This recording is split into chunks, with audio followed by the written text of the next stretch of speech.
going on, guys? Welcome back to the Get Back. My name's Daniel, and this is our NHL weekly recap show. Talk about everything happening in NHL the past couple weeks. Let's get into it. Let's go. So going right to the playoff picture here. Two teams we're going to focus on. One team on the upwards, one team on the downwards a little bit. So team on the upwards. They've been really hot recently. They've gone 7-0-3 in their last 10 games.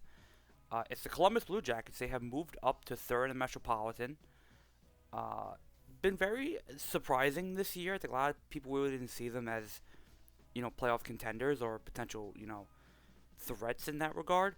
But they've been playing really well all year. They've been slowly kind of building up to this level. They've overtaken the Islanders. Now looking on the outside of the playoff picture in the wild card race for third in the Metropolitan. They're a point behind Pittsburgh for second place. And they've been a really solid team, especially home and away. Been very consistent. They're do a little bit of everything really well. They're definitely a group by committee. They're led by Zach Werenski, the very talented defenseman, offensive defenseman. He has 72 points this year so far. Kuromachenko leads them in goals, only 25. But if you go down the list, you have a lot of 15 goal scorers, a lot of 10 plus goal scorers. Charlie Coyle with 17, Adam Fantilli with 21. Dmitry Ronalkov with 17. Matejchuk with 11. Matthew Oliver with 13. Mason Marchman, who they traded for, with 12. So these guys, it's been by committee. It's been a very much goals by committee. There's no real superstar forward apart from Fantilli on this roster and Werenski. So it's very much been a group just been going by the whole year, working hard and just trying to make the playoffs. It's been very cool things to see. Obviously they had the tragedy with Johnny Gaudreau, so that obviously has been a big reason why they're playing the way they are, playing with a lot of heart, a lot of confidence. And it's been rough in Columbus, but it's a very great atmosphere. It's a very fun place to go watch a hockey game, and it's a very unique atmosphere. But I think the biggest surprise this year for Columbus has been their goaltending with Jet Greaves, who's kind of taken over as the one over Elvis Merlikins. 23, 12, and 8. 2.61 goals against is really good. Almost a 9-10 save percentage. He's been very surprising. I think he kind of came out of nowhere. Very young prospect. Very ahead of where he should be, I would say. Like a lot of people, tout him as a very nice goaltending prospect, but not to the level that he's at now. Yeah, I think it's been very impressive to see where Columbus is at right now. Again, I just think it's a very distinct group. It's a very, compared to a lot of other teams, they're very much a very team by committee, team by philosophy of we're not going to put it all on one guy, which works. It works. I'm not going to say it doesn't. And they picked up some big wins. They beat the Lightning. They beat the Hurricanes 5-1, which is almost unheard of. Lost to the Kings 5-4. Lost to the Mammoth 5-4. So, they're losing the playoff teams. They're beating playoff teams, but they're keeping it close, right? It's not like they're getting blown out. And again, they're scoring goals. They're keeping games close. They're losing games by 1 or 2 goals. They're not getting blown out. This is a very solid team. It's a very compact team. It's a very fun roster. It's just filled with a lot of guys who really have gone under the radar. And it's filled with a lot of guys who maybe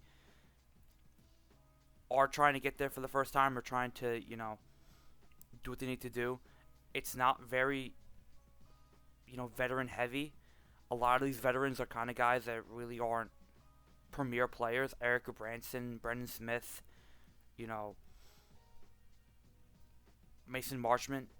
These guys are veterans, Connor Garland, but they're not world beater veterans. They're not needle movers, but they're playing up to a certain level in stand. Charlie Coyle has been, the main one there.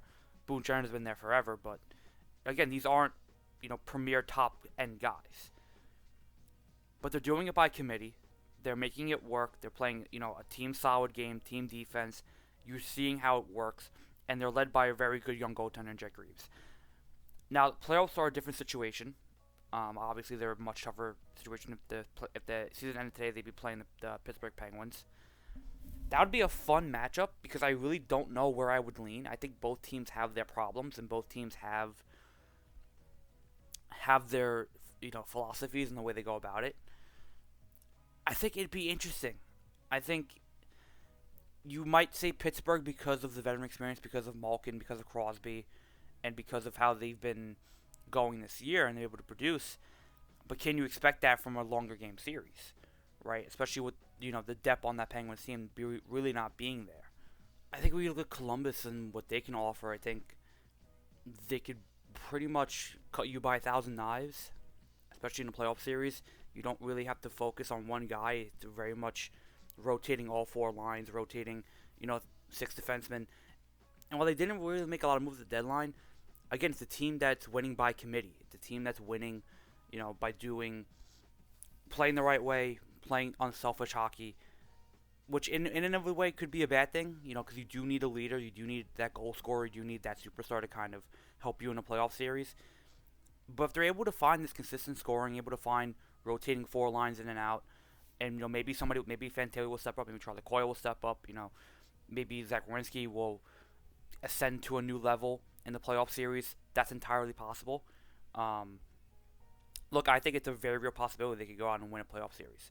I think if they're able to stay consistent, able to continue on this path, and they're playing hockey at the right time, which is a big deal, especially going into the playoffs when you have maybe 15 games left in the season.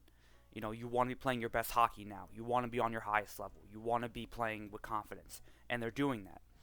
I think their biggest question mark is going to be Jet Greaves, and if he can be able to sustain what he's been doing and go another 10, 15 games, continuing to play well, continuing to shut teams down, continuing to play really solid goaltending. He still is a young goaltender, and that is a big, big ask for a young goaltender to carry a team to the playoffs and then win a playoff series. It's very, very, very rare, and few goalies have done it really well. So that's going to be the biggest question mark. We're going to see whether that happens. I like Columbus. I think they're a fun team. I don't love them. I think there are better teams out there, but I think they're a really cool story right now. I think they're playing really well. They're showcasing what you do towards the end of the season. They're a team that's together, a team that's united, a team that really didn't do anything at the deadline, but, they continue to cut you by 1,000 knives. They play really good hockey, and it's working. So, very good job by Columbus. We'll see if they can keep it going. It's going to be a very tight race. Again, they're only just a point ahead of the Islanders, so they really need to, keep this standard up. But, we talk about, playing at the right time, playing your best hockey at the right time. A team that is not doing that, and a team that's kind of been dipping recently in form, is the Vegas Golden Knights. Look, I'm high on Vegas. I've said it all year. They're one of the best teams out west, especially in their own division. The past 10 games have not been good. Not been good enough. I believe they're 3-0-7 in their last 10.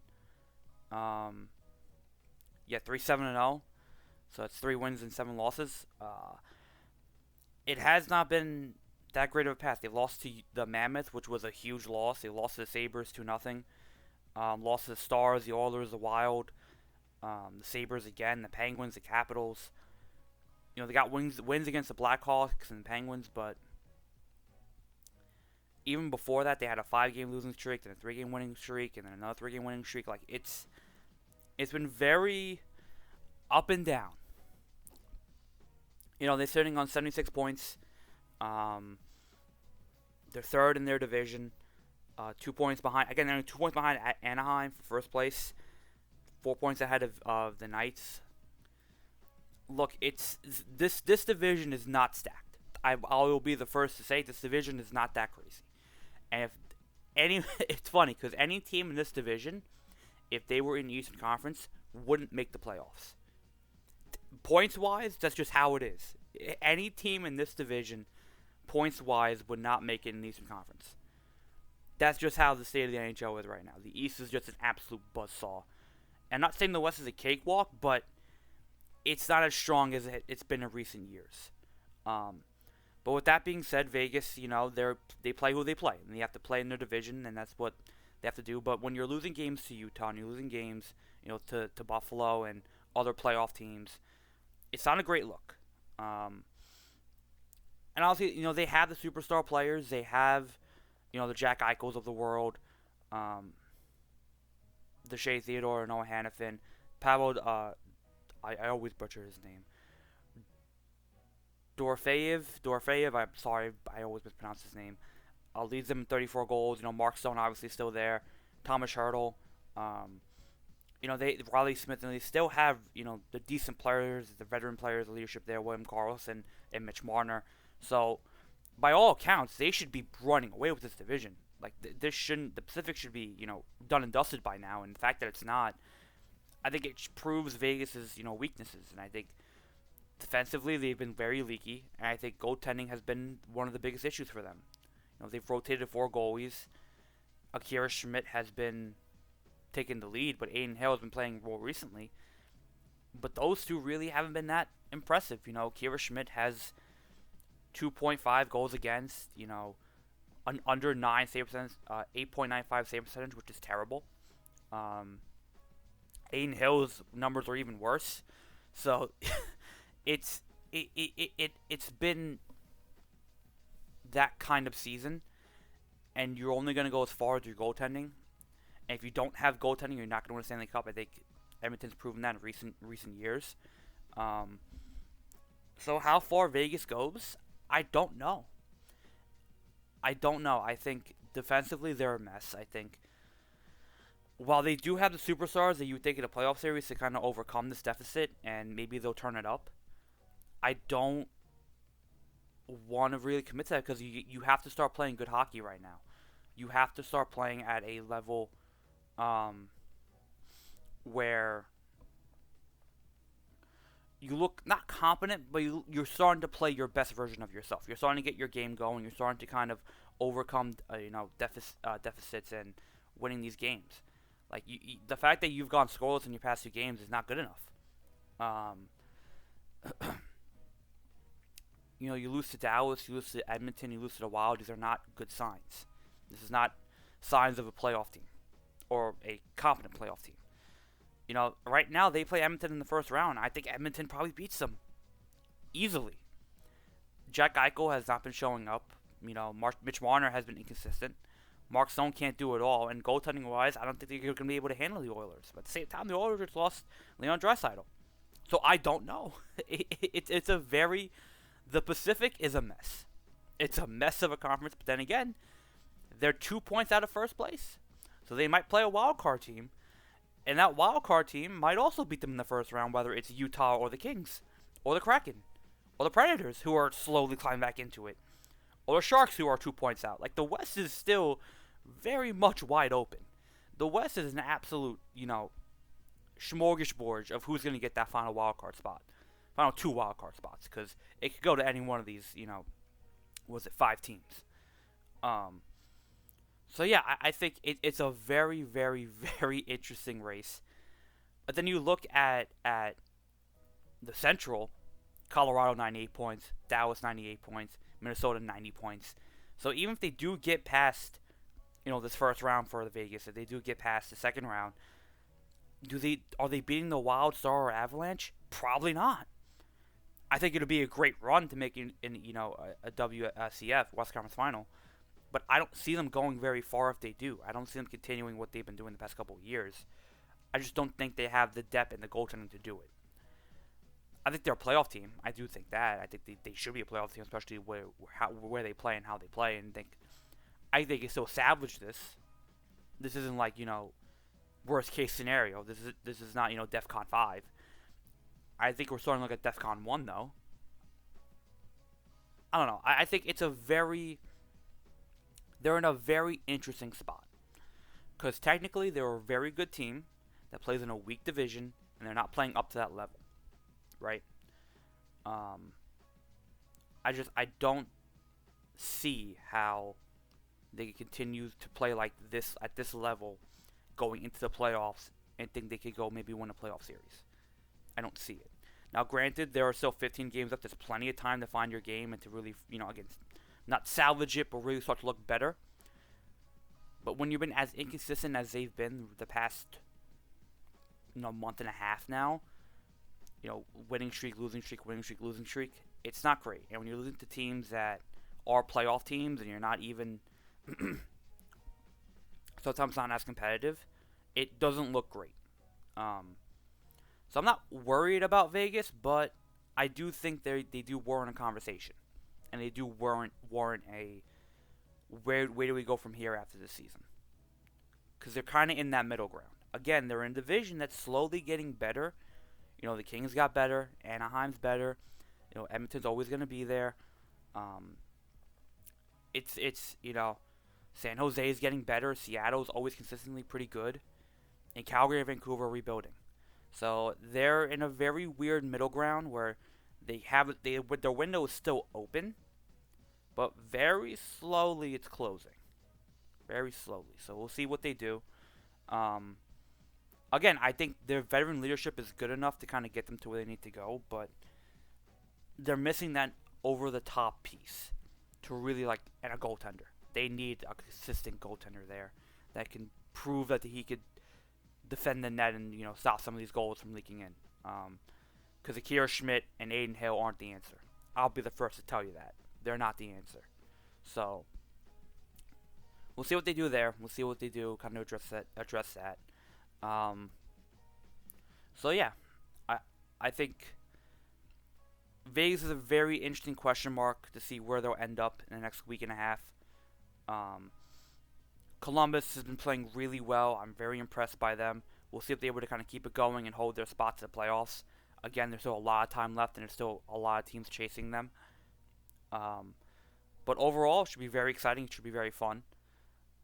And then before we get out of here, I do want to touch on a quick story that's kind of been circling around the NHL recently that I think warrants a conversation.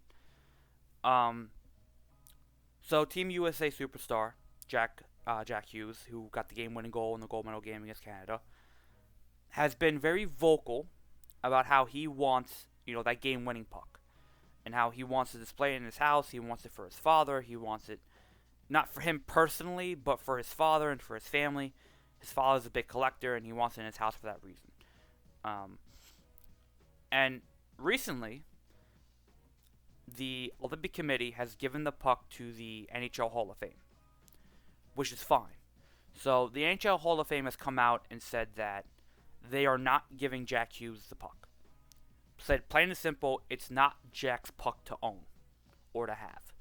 So Jack is taken. He's been, credited, and he's been quoted as saying, he doesn't like it. It's BS. It doesn't make any sense. He should have that puck. Now, it's an interesting situation, right? Because normally in an NHL game, when there's a moment of note, memorabilia of note, a 900 goal, a milestone goal, a milestone moment, the decision of whether or not a player wants to keep their memorabilia is given to the player. And a player can decide whether to donate the puck to the NHL Hall of Fame, or if they keep for themselves, donate later on, Right? That's entirely up to them. Because this is an international tournament, and because it's a Olympics, and because the Olympics technically owns the right to the puck, and they are not, these are not Olympic players, they're Olympic athletes, they're not under contract by the Olympics, technically, it's the Olympics puck, and they have the decision on whether or not they want to keep that puck or not. So they decided to send it to NHL Hall of Fame. The NHL took that as a donation, quote unquote. They filed paperwork. They've gone through the legal process of authorizing it and displaying it and how they want to do it. So because of all that paperwork and because of all that legality, they cannot give the puck to Jack. It's a very weird situation because on one hand, you feel like Jack should have the puck. It's his goal. It's his moment.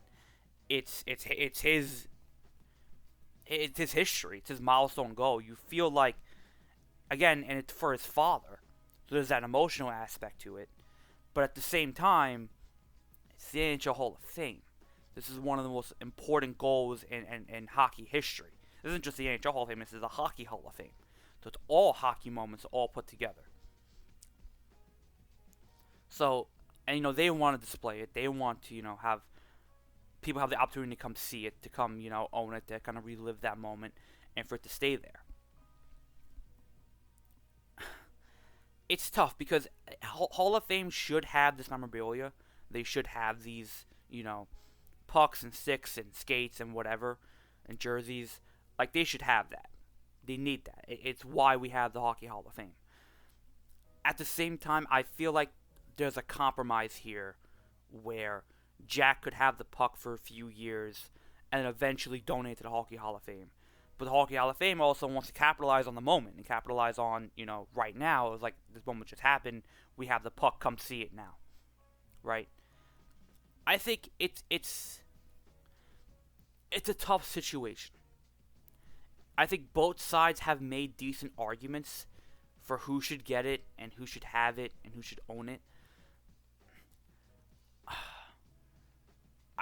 I don't want to pick a side because both sides are right. And both sides do have common ground into who owns it.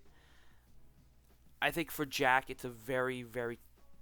Again, he wants the puck. He should have the puck, but at the same time, this isn't just a regular puck. This isn't just a milestone goal. This is one of the most important goals in USA hockey's history.